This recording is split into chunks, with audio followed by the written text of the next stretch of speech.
enhance what you do by adding an element that you don't normally have. So how many of you have heard of donor advised funds? Just raise your hands. Everyone's heard of it? How many of you have actually set one up? Oh, great, good. Well, that's unusual. So for you all, you've been through this, you probably are familiar with it.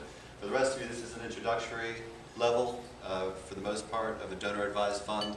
But we will, and there are many, many layers and levels that you can get into, and there's a lot of professional societies that will support the education and ongoing training for individuals in the financial and legal professions to help them learn more and more about donor advised funds.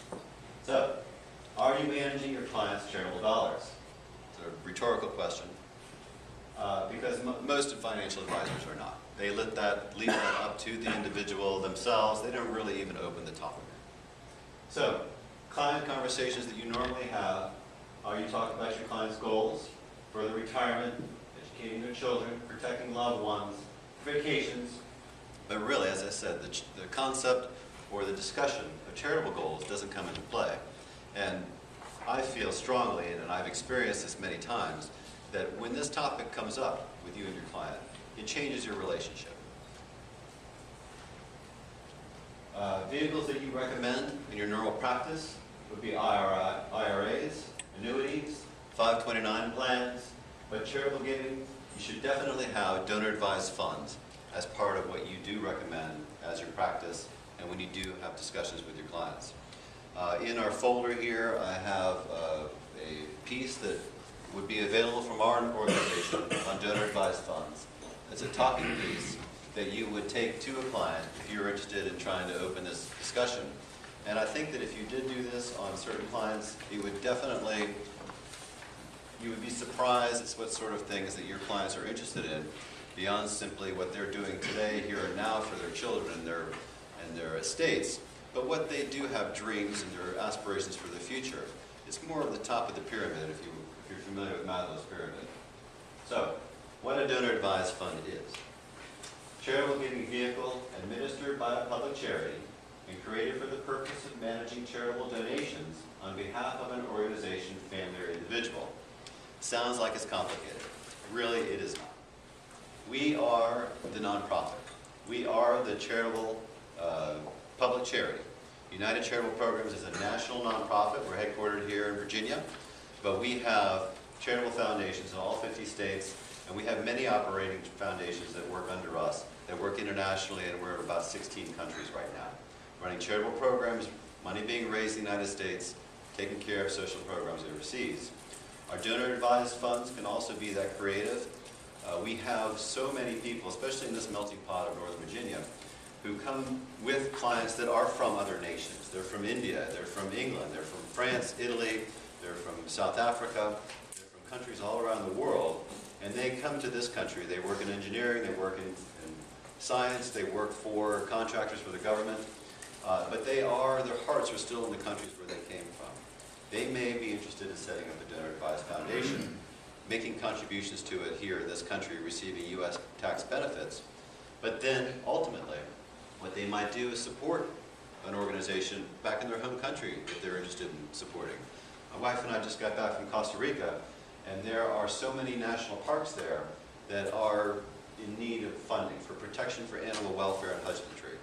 We were speaking to some people there that were very interested in the possibility of raising funds from American tourists or having American benefactor that are just in love with the tropical rainforest down in that area.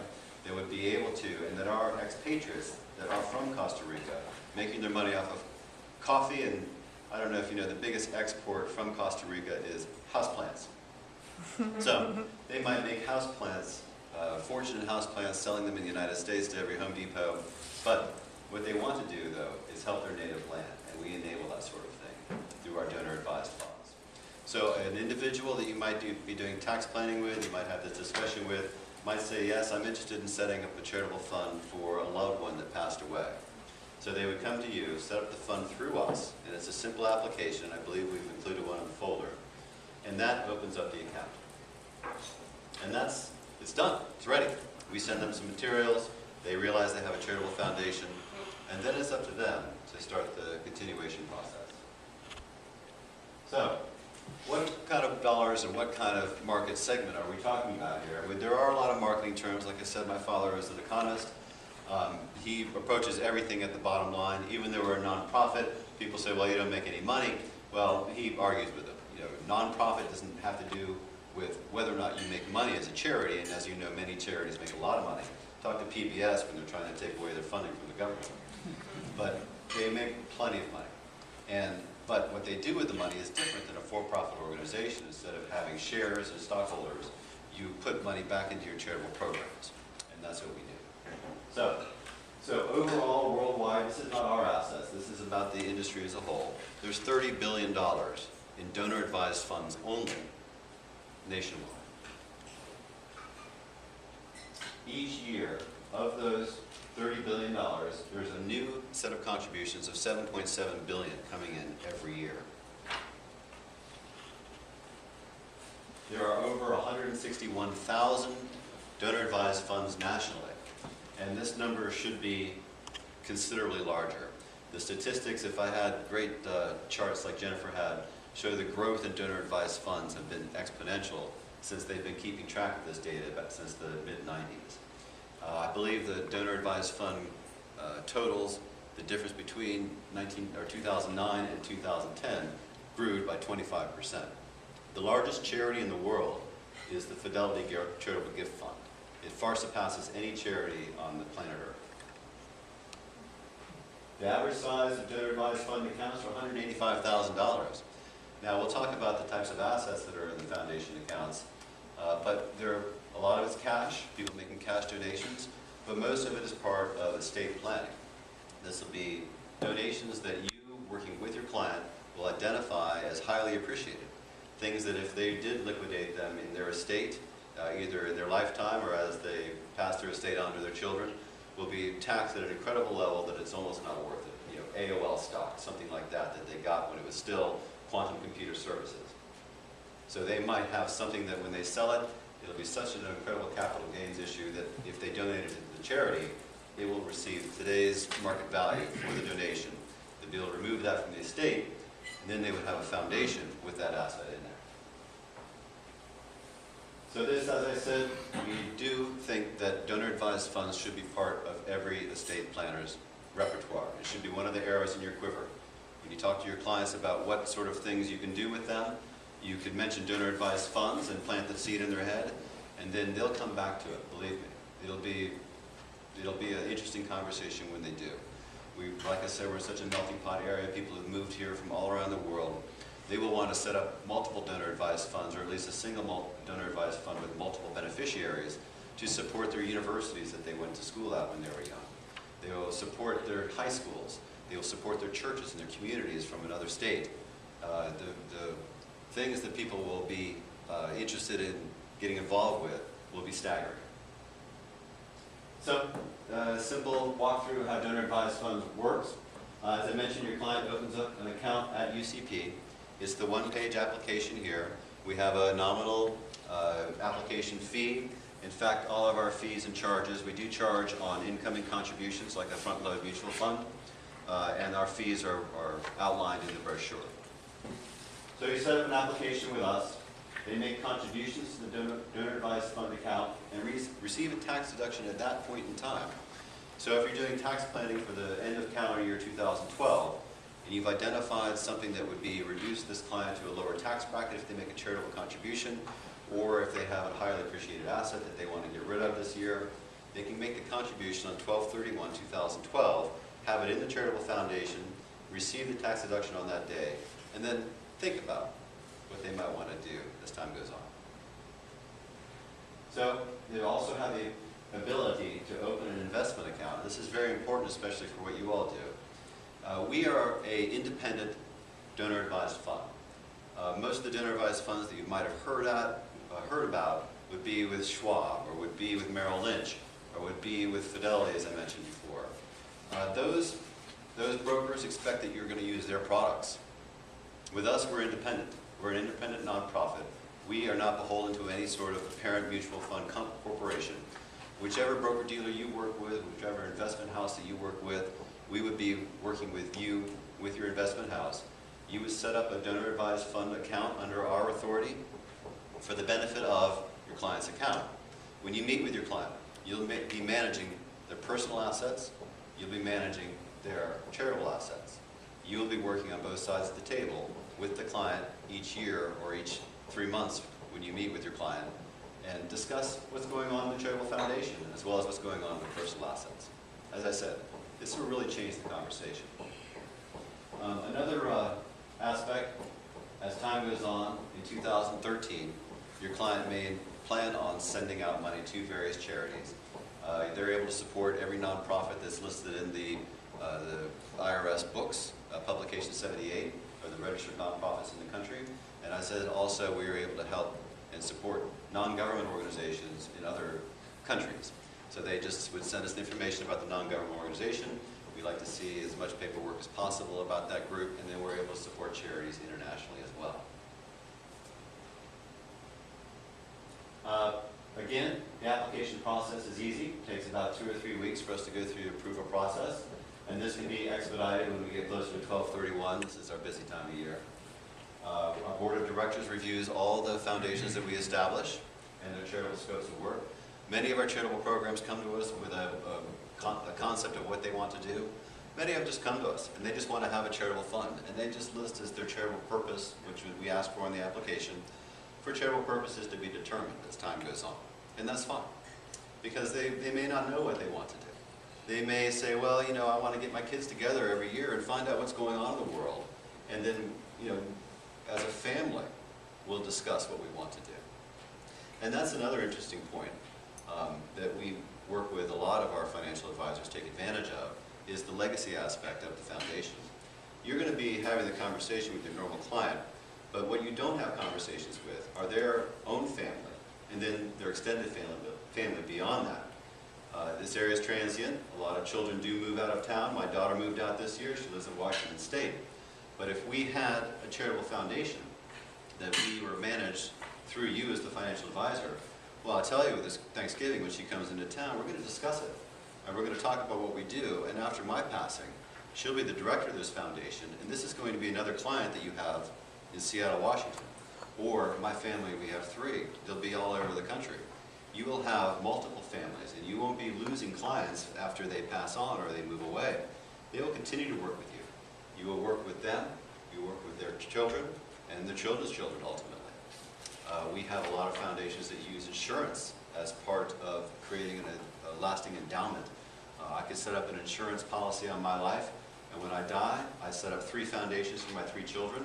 Each one would manage a portion of the insurance endowment, and we might have a provision that would indicate that, well, we want you to put an endowment built into each of your foundations, have a prepaid policy that would allow you to have an endowment to your children.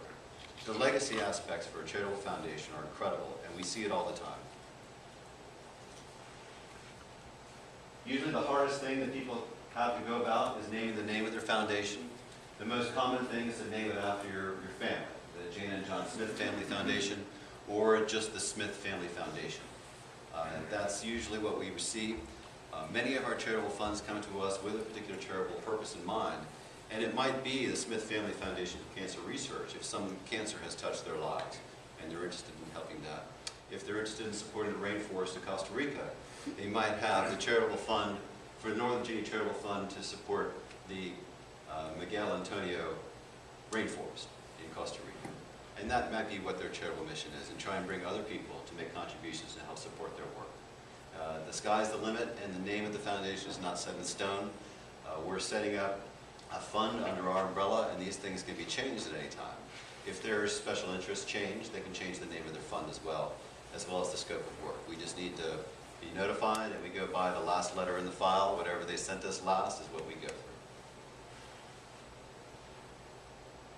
Types of contributions that come in: cash, checks. We have a full online integrated system. That's one of the things that we rely heavily on is our automation. We have a state-of-the-art web interface that all of our clients and all of our charitable funds are able to access. It's actually put together from the brokerage industry. We identified some people that put together software for Vanguard it's Vanguard. And so we asked them to develop this for us, and they do this now for many donor-advised funds. So it looks and feels a lot like what you would see for your normal brokerage statements. It will show the cash coming in, it'll show non-cash assets as insurance and brokerage accounts, it will check market updates as we receive the information, and keep things current. And it's all behind a username and password for your client and yourself as an advisor.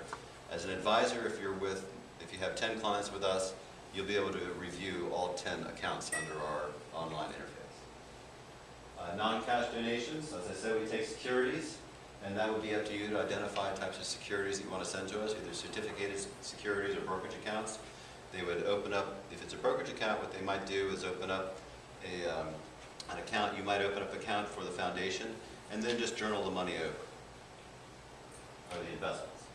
We receive a lot of donations of life insurance, either intact or they do establish insurance policies under the foundation. Real estate also, if we have a lot of highly appreciated real estate that we want to donate, preferably nothing that's upside down. and real estate partnerships. So we have a lot of charitable family limited partnerships that we are also involved with, and we end up being the minority partner in the partnerships. A lot of the advanced estate planning and tax planning, again, we don't do internally, but we do have resources in those that do this sort of thing. So if you do want to do some more advanced tax planning, charitable remainder trusts and CRATs and CRUTs, and there's a whole bunch of things out there if you've ever tapped into the charitable market, we have resources to help you. For investment accounts, which is what we receive most commonly, you would submit an investment proposal, and Julia, as you met earlier, is our investment representative in the office, and you would work with her. And she would help scope out the type of investments that we can carry. We generally like things to be marketable securities.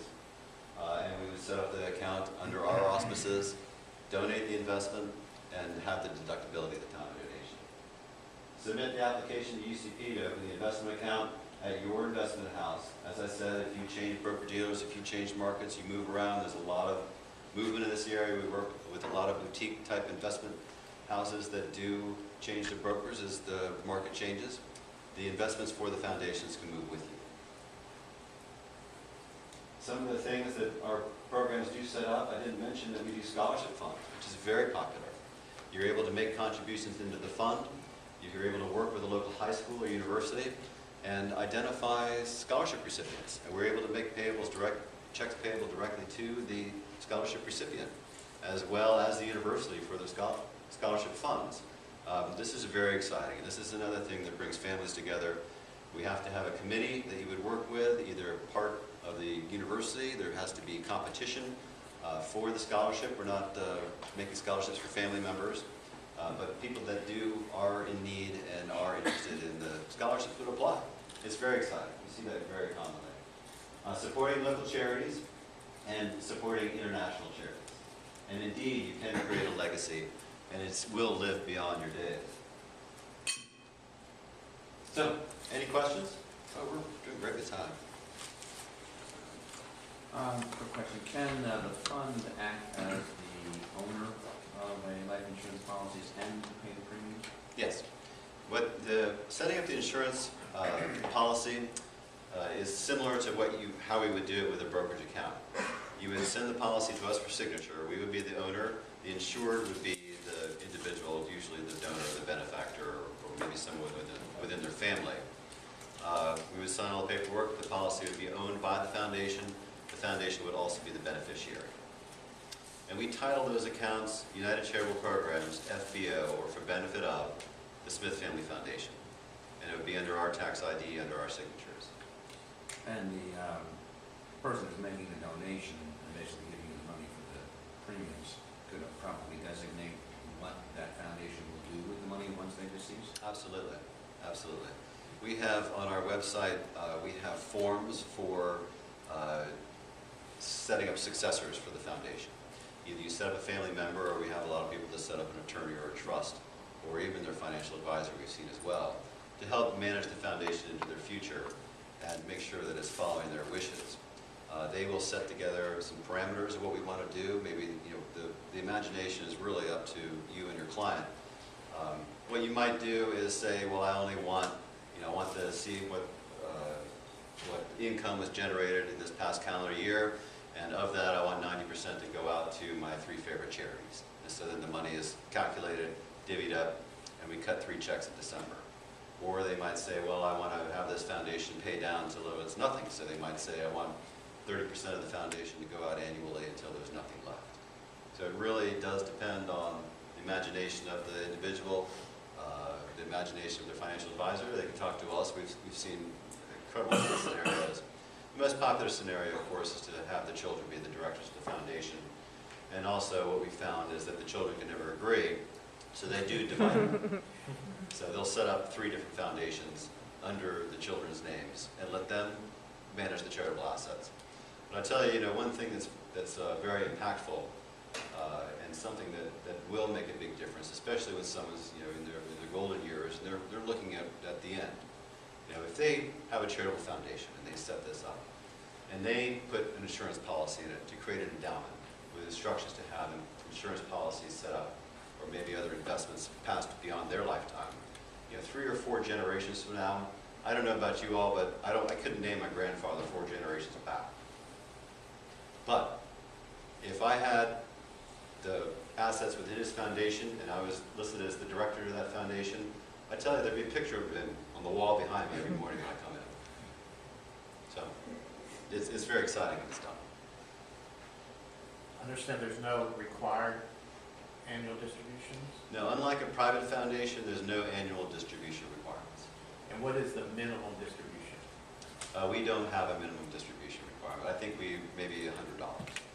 So we do have a, we don't, this sounds like it's for the big guys, not. We have a low application fee. We don't have incoming donation requirements. We have our foundations, statistics at $183,000 per foundation. We don't experience that generally. We have some big ones, and we have a majority of our funds are small. They're at less than $5,000. They're in the $10,000 range. And they're making little contributions in and little contributions out. But when that check has the John Smith Foundation and that goes to the university, I tell you, it season tickets, puts at the top of the list. It does have a lot of impact, and it's an ego business. People really love it. Well, I have one other question. Sure. Real estate, if somebody put like an investment property in it and then wanted to sell the property and then invest, inside, how is that handled? If we're the owner of the property, we would look at the property. We don't want to be landlords per se, but if it's being managed and we're able to do that, then it would be sold within the foundation. The cash would stay in the foundation, and the cash would be available for phase 2, whatever they want to do next. I have a question. Sure. Can you talk about control? How much control the families have once they're given, to the foundation, and also who is actually the owner of those assets? The owners of the assets is United Charitable Programs. Everything goes under our tax ID. That's the way this concept works. The fund is under our signature. When we send in documents for the brokerage companies, they will come with our corporate resolution on it. The individual that set up the program with us has advisory privileges, but they don't have any direct control. They can't sign for the foundation. They can't open up bank accounts. So it's an advised fund where they work as the advisor, and that's really the only way this concept works. Once they set it up, is there an annual maintenance fee? We charge on the assets in the foundation, cash assets. We calculate 2% annually, 0.5% per quarter on invested assets, and that's the annual fee. So the larger the foundation, on the brochure I sent out, or we have in there, it shows breakpoints for our annual fee, but it's based on assets in the foundation. So small foundations under 10,000 don't charge any fee, just on new contributions coming